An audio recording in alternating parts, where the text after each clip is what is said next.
Ngayon, ginugunita natin ang buhay at pamana ng isang alamat, isang icon, at isang inspirasyon sa milyon-milyon sa buong mundo, si Kobe Bryant. Kilala bilang Black Mamba, ang kanyang dedikasyon sa laro ng basketball at ang kanyang walang kapantay na Mamba mentality ay patuloy na nagbibigay inspirasyon sa mga atleta at tagahanga. Si Kobe Bean Bryant ay ipinanganak noong Agosto 23, 1978, sa Philadelphia, Pennsylvania. Mula sa murang edad, ipinakita na niya ang pambihirang talento at pagmamahal sa basketball.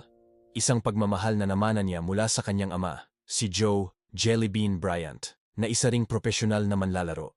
Sa kanyang 20 taong karera, lahat ay ginugol sa Los Angeles Lakers. Nakamit ni Kobe ang halos lahat ng parangal na maiisip sa mundo ng basketball.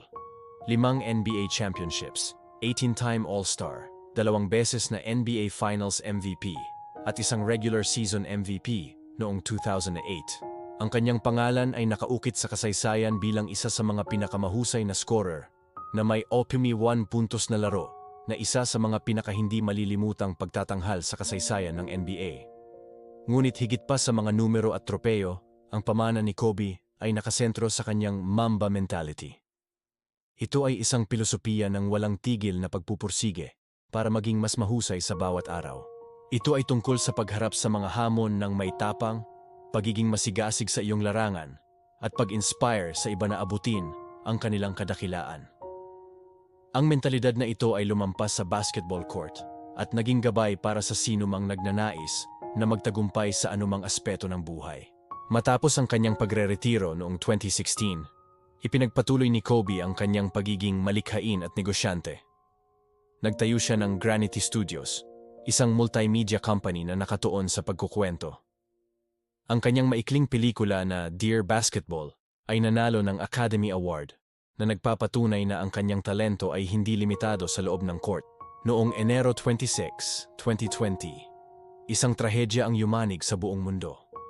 Si Kobe, kasama ang kanyang 13 taong gulang na anak na si Gianna at 7 iba pa, ay pumanaw sa isang helicopter crash.